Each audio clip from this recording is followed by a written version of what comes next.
बिस्मिल्लाहिर्रहमानिर्रहीम। Welcome to introduction to data science course.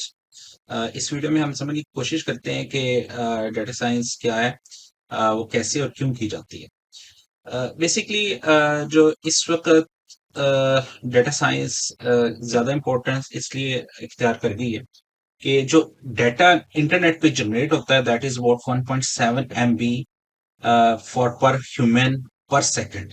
एक second के अंदर ये 1.7 MB हर इंसान ऑन एवरेज डाटा जनरेट कर रहा होता है। और ये एक्चुअली अगर इसको ओवरऑल कैलकुलेट किया जाए that is become the 2.5 quanta trillion data, और that is very big amount of data जो डेली बेसिस पे, आवरली बेसिस पे और इवन इन सेकंड बेसिस पे जनरेट हो रहा होता है। तो एक्चुअली अब ये सब डाटे के अंदर कुछ ना कहीं कुछ फैक्ट्स छुपे होते हैं, और हम इन फैक्ट्स को इस्तेमाल करके बेहतर डिसीजन मेकिंग के इस्तेमाल में यूज कर सकते हैं इन फैक्ट्स को। फॉर एग्जांपल कि एक कंपनी ये चाहती है कि मैं अपनी प्रोडक्ट्स का एडवर्टाइजमेंट किस किस्म के लोगों को दूं। अब जो जिस किस्म के लोगों की जो एप्टीट्यूड या जिस तरह की वो वेबसाइट्स देख रहे हैं या वो जिस तरह के प्रोडक्ट्स खरीद रहे हैं, इसमें से आइडेंटिफाई करना ये कौन लोग हैं, ये एक कॉमन डाटा साइंस का एक टास्क है। और वैसे भी अब लेट्स से एक शूज मेकिंग कंपनी बाटा है, वो चाहती है मैं किस किस्म के शूज बनाऊं, किस किस्म के लोग मेरे शूज पसंद करते हैं या किस डिजाइन के शूज पसंद करते हैं। तो ये एक्चुअली ये इस तरह की डिसीजन मेकिंग जो है वो हम डाटा साइंस हमें हेल्प करती है डिफरेंट ऑर्गेनाइजेशन को, डिफरेंट कंपनीज को, कि वो इस तरह की डिसीजन मेकिंग कर सकते हैं। उसमें अगर हम इसको एक डेफिनेशन के तौर पर देखें कि डाटा साइंस हमें क्या हेल्प करती है, तो उसको एक इस तरह हम इसे डिफाइन कर सकते हैं कि data science is a field of exploring, manipulating and analysing data and using data to answer question और make recommendation and some time reveal new knowledge. तो डाटा साइंस का बेसिक जो ऑब्जेक्टिव है वो यही होता है कि ये न्यू नॉलेज को या रिकमेंडेशन कर रही हो हमें कि हम बेहतर डिसीजन मेकिंग कर सकते हो। अब बेहतर डिसीजन मेकिंग का मतलब ये है कि may be for the profit, for other purposes, वो हम देखते हैं कि क्या क्या पॉसिबल मकासद हो सकते हैं कि जिसके लिए हम बेहतर डिसीजन मेकिंग करना चाहते हैं। लेकिन पर डाटा साइंस का बेसिक ऑब्जेक्टिव ये है कि हमें हेल्प करे कि we can make the better decision making. और वो किस तरह की जाती है, उसमें से जो बहुत इंपॉर्टेंट कंपोनेंट है और जो एक्चुअली हमारे इस कोर्स का टारगेट है that is the analysing the data, के डाटा को एनालिसिस कैसे किए जाए कि वो हम कुछ क्वेश्चंस के आंसर कर सकते हैं, जो हमें हेल्पफुल हो कि हम फ्यूचर में डिसीजन मेकिंग के लिए। और डाटा साइंटिस्ट आमतौर पर जो उसका रोल होता है वो दो हिस्सों पर मुश्तमिल होता है। एक के वो एनालिसिस कर सकता हो, और दूसरा जो थोड़ा सा ज्यादा कॉम्प्लेक्स रोल है वो ये कि वो डेटा को इन्वेस्टिगेट कर सकता हो। समटाइम हम एनालिसिस कर लेते हैं, कोई चीज समराइज कर लेते हैं, हम आइडेंटिफाई कर लेते हैं ये डाटा में क्या कह रहा है, लेकिन इस डाटा का मकसद क्या है, इस डाटा से हम किस तरह अपनी कोई रियल वर्ल्ड प्रॉब्लम सॉल्व कर सकते हैं, दैट इज द इन्वेस्टिगेशन। तो actually these are the both component of the and both both are the roles and objective of data scientist, कि वो डाटा को एनालाइज भी करें and then they should investigate and find some insights about the business, के business को किस तरह हम हेल्प कर सकते हैं मे बी ग्रो करने में या उनकी कोई रियल वर्ल्ड प्रॉब्लम सॉल्व करने में। तो हमारा जो कोर्स है, अगेन आई एम रिपीटिंग, कि वो डाटा एनालिसिस वाले कंपोनेंट पे है। नेक्स्ट वीडियो में मैं आपको जो कोर्स की डिटेल भी बताऊंगा ताकि आपको समझ लग जाए और आप you can make better decision कि whether this course is for you और नॉट। हमारा कोर्स टोटली प्रैक्टिकल ओरिएंटेड है, जो पाइथन को यूज करके डाटा एनालिसिस वाले कंपोनेंट को, डाटा साइंटिस्ट के कंपोनेंट को कवर करेगा। कुछ एग्जांपल्स से डाटा साइंस को क्विकली जरा उसका आइडिया ले लेते हैं कि डाटा साइंस हमें क्या प्रोवाइड कर सकता है और अभी तक किस तरह डाटा साइंस यूज होता है।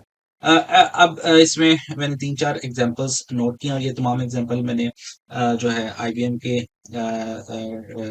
स्किल नेटवर्क से लिए हैं, तो इसलिए उनका आपको ये नीचे उनकी जो है प्रेजेंटेशन नजर आएगी, ताकि जहाँ से जो डाटा लिया गया है उसको हम साथ साथ नोटिफाई भी करें, क्योंकि जो रिसोर्स से हम डाटा लेंगे वो हम इसी तरह हर जगह पे उसे नोटिफाई करेंगे। एक जो मेजर एग्जांपल है वो उबर की है। उबर जैसा हम सबको पता है एक टैक्सी कंपनी है, या एक कार कंपनी है जिसके ऊपर हम ट्रैवल करते हैं। अब उबर के ऊपर ये डेटा साइंस का बड़ा कॉमन प्रॉब्लम है कि किस जगह पे ड्राइवर्स जो है वो जिस जगह पे ज्यादा इस वक्त लोग मूव कर रहे हैं, तो वहां पे ड्राइवर्स जो है वो ज्यादा होने चाहिए, ताकि वहां पे जो है कस्टमर्स को वेटिंग टाइम कम से कम किया जाए। तो उबर का मेन ऑब्जेक्टिव ये है कि वेटिंग टाइम को कम किया जाए या ज्यादा से ज्यादा बिजनेस जनरेट किया जाए, क्योंकि वेटिंग टाइम कम होगा तो बिजनेस भी ज्यादा जनरेट होगा। तो ये एक कॉमन डेटा साइंस की एग्जांपल है कि इसमें लाखों की तादाद में लोग ऑर्डर्स प्लेस कर रहे हैं, और हम एक हमारा ऑब्जेक्टिव ये है कि हम अपने ड्राइवर्स को किसी तरह मोटिवेट करें, कोई ऐसी पॉलिसी बनाएं कि वो उस जगह पे उस टाइम पे पहुंचे जिस जगह पे वो एक्चुअल नीड ज्यादा है। तो इस तरह उबर ये डेटा एनालिसिस करता है, और इस तरह वो सर्च बनाता है कि अब ये सर्च क्रिएट किया तो वहां पे ज्यादा जो है वो रेंट मिलेगा, तो वहां पे ज्यादा जो है वो जो ड्राइवर्स हैं वो उधर मूव ऑन करें।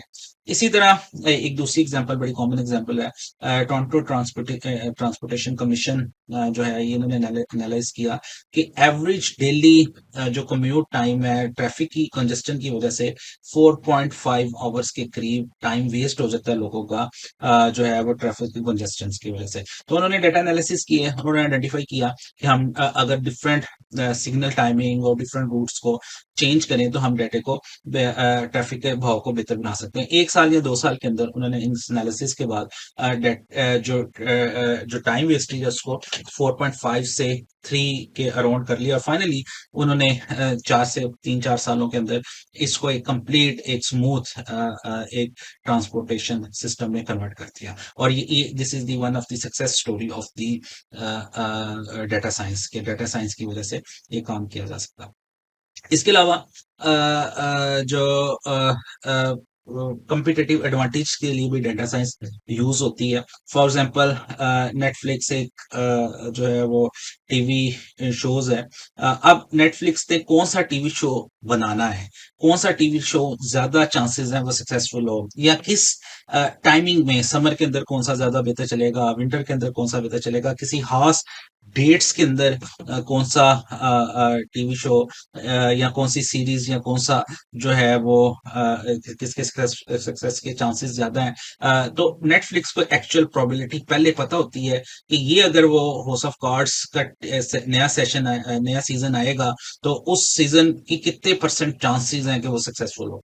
तो इसी तरह जो है कम्पिटिटिव एडवांटेज के लिए फिर नेटफ्लिक्स या बाकी जो दूसरी टीवी होस्टिंग शोज हैं, वो कंपनीज हैं, वो एक्चुअली इस तरह के एनालिसिस करती हैं। इसी तरह बहुत ज्यादा यूज होता है डेटा साइंस का जब हमने लोगों की जानों को बचाना हो, कि किसी जगह पे ज़लज़ले आ रहे हैं, किसी पे तूफ़ान आ रहा है, फ्लड्स हैं, तो इसके प्री एनालिसिस कि किस जगह पे क्या जो नेचुरल डिज़ास्टर है, वो अकर होने के कितने चांसेस हैं, वेदर फ़ॉरकास्टिंग के थ्रू या नेचुरल डिज़ास्टर प्रिडिक्शन के थ्रू ये काम किया जाता है, कि जिससे हमें पता चल जाता है कि ये इस जगह पे ये चांसेस है, तो वहाँ से इवैक्यूएशन या वहाँ पे कुछ जो है जितनी भी मेजर्स ली जा सकती हैं वो ले ली जाती हैं। इसी तरह नॉन प्रॉफिट ग्रुप्स भी डेटा साइंस को बहुत ज्यादा यूज करते हैं। उसकी एक एग्जांपल ये है कि किस जगह पे हमें किस तरह के रिसोर्सेज को इस्तेमाल करना चाहिए, किन लोगों के लिए जो है वो कौन से रिसोर्सेज इस वक्त जरूरत है, उस तरफ वो रिडायरेक्ट किए जाए। तो ये बड़ा अच्छा एक स्टार्टअप है डेटा काइंड के नाम से, जो एक्चुअली डेटा साइंस और एआई को यूज करके वो देखता है कि कहाँ पे किस चीज की जरूरत है। तो it is very good case study कि डेटा साइंस किस तरह ह्यूमैनिटी की खिदमत के लिए यूज हो सकती है। ऑफ कोर्स इसके अलावा बहुत सारे प्रोजेक्ट्स होंगे, लेकिन this is the very popular project जिन्होंने इनिशियल प्रोजेक्ट्स हैं जिन्होंने डेटा साइंस को यूज किया। तो these are the some examples, ये बहुत अर्ली एग्जांपल्स हैं जो बड़ी आसानी से हम डेली लाइफ में देखते हैं, या जिनको हमें समझ आ सकता है। इसके अलावा कुछ ज्यादा डिटेल एनालिसिस हैं जो हम अब आपने आने वाले लेक्चर्स में भी देखेंगे, क्योंकि हमने 3 रियल टाइम प्रोजेक्ट्स के साथ चलना है, तो उसमें भी हम रियल वर्ल्ड प्रॉब्लम्स को देखेंगे जिनको हम सॉल्व करेंगे। डेटा साइंस का जो यूजुअली लाइफ साइकिल होता है उसके 4 कंपोनेंट होते हैं। ये जो स्लाइड है वो एक्चुअली गूगल के कोर्स से ली गई है और इसमें जो एक सिंपल सा साइकिल है वो ये है कि प्लान, एनालाइज, कंस्ट्रक्ट और एग्जीक्यूट का है। प्लानिंग में ये किया जाता है कि हम आइडेंटिफाई करते हैं कि हमारी बिजनेस के ऑब्जेक्टिव्स क्या हैं या हमारी इस वक्त करंट प्रॉब्लम क्या है। जिस तरह अभी हमने देखा टोरंटो सिटी की प्रॉब्लम ये थी कि उनके अंदर कंप्यूट जो टाइम था वो 4.5 आवर वेस्टेज थी, तो उसको उन्होंने कम करना था। तो ये that was the objective. Netflix का ऑब्जेक्टिव ये है कि उनके शोज की प्रेडिक्शन करनी है कि कितने लोग उस शोज को देखेंगे। तो ये जो है एक्चुअल प्लानिंग फेज में आता है कि हम आइडेंटिफाई करें बिजनेस की प्रॉब्लम क्या है, बिजनेस के क्वेश्चन क्या है या बिजनेस के ऑब्जेक्टिव्स क्या हैं जिनको वो सॉल्व करना चाहता है। उसके बाद फिर नेक्स्ट फेज में या प्लान फेज में ये काम आता है कि हम डाटा कलेक्शन करें कि इस डाटे ये डाटा चाहिए इस प्रॉब्लम को सॉल्व करने के लिए, डिसीजन करना कि डाटा कौन सा है। ये सारे काम प्लान फेज में आते हैं। फिर एनालिसिस फेज में एनालाइज फेज में आता है कि हम उस डाटे को देखकर आइडेंटिफाई करते हैं कि ये actual these are the maybe the pointers toward the solution. ये डाटा हमें ये बता रहा है, डाटे से हमें ये मालूम हो रहा है, डाटे से हमें समझ आ रही है कि इस प्रॉब्लम का ये सॉल्यूशन किया जा सकता है। फिर फाइनली फिर हम एक मॉडलिंग करते हैं, हम एक मॉडल बनाते हैं जो हमें उस सॉल्यूशन जो डाटे से हमें इंफॉर्मेशन मिलती है उससे हम उसका सॉल्यूशन फाइंड करने की कोशिश करते हैं। फाइनली फिर उस सॉल्यूशन को जो भी सॉल्यूशन डिसाइड किया गया उसको फाइनली एग्जीक्यूट करना, रियल वर्ल्ड के अंदर इम्प्लीमेंट करना। तो ये सारे फेजेस आमतौर पर एक डाटा साइंस के लाइफ साइकिल के अंदर होते हैं। हमारा अगेन जो टोटल ऑब्जेक्टिव है वो एनालाइज फेज पे है। बाकी कंपोनेंट्स को हम इस कोर्स के अंदर टच नहीं करेंगे। ऑफ कोर्स उसके लिए हम सेपरेट कोर्सेज डिजाइन करेंगे क्योंकि प्लान करना it is it self A science और उसके अंदर जो है वो कैसे उसको प्लान किया जाता है। सेम इस तरह कंस्ट्रक्ट करना कि किसी कोई प्रॉब्लम है उसे आपको डाटा से इन्फॉर्मेशन मिल गई और कंस्ट्रक्ट कर ली, तो एक्चुअली ये असल में बिजनेस इंटेलिजेंस की जो है प्रॉब्लम। तो बहरहाल हमारा जो फोकस होगा कि हमारे पास प्रॉब्लम हम आपको गिवन होंगी हमारी तरफ से, हम आपको बताएंगे ये प्रॉब्लम है, डाटा भी हम आपको बताएंगे ये डाटा है और उसके बाद हम कहेंगे कि इस डाटे से इस ये क्वेश्चंस हैं इसका देखें एनालिसिस करके कि इसका क्या आंसर है। तो जो हमारा इस कोर्स का ऑब्जेक्टिव है कि वो हमें ये बताएगा और ये समझाएगा कि हम उस प्रॉब्लम को और उस डाटे से हम किस तरह उसका आंसर एक्सट्रैक्ट कर सकते हैं, किस तरह उसको एनालिसिस करके किस तरह फाइंड कर सकते हैं और फिर आंसर के बाद उसका जो हल है वो फिर that that is a separate story. वो हम इस कोर्स के अंदर जो है वो नहीं होगा क्योंकि, लेकिन हमारा काम है कि हम एनालिसिस करके प्रॉब्लम की वजह आइडेंटिफाई करने की जो है वो कोशिश करें। तो इसी दुआ से कि अल्लाह ताला हमें जो है वो हिम्मत दे कि हम इस कोर्स को अच्छी तरह से कंप्लीट कर सकें और इसके से बाद में कोई हमें जो है वो एडवांटेज भी हो। तो इस वीडियो को मैं यहाँ पे एंड करता हूँ। नेक्स्ट वीडियो में हम थोड़ा सा फर्दर डिस्कस करते हैं कि हमारे कोर्स के अंदर कौन से कंपोनेंट है और उसका प्री रेक्विजिट क्या होगा।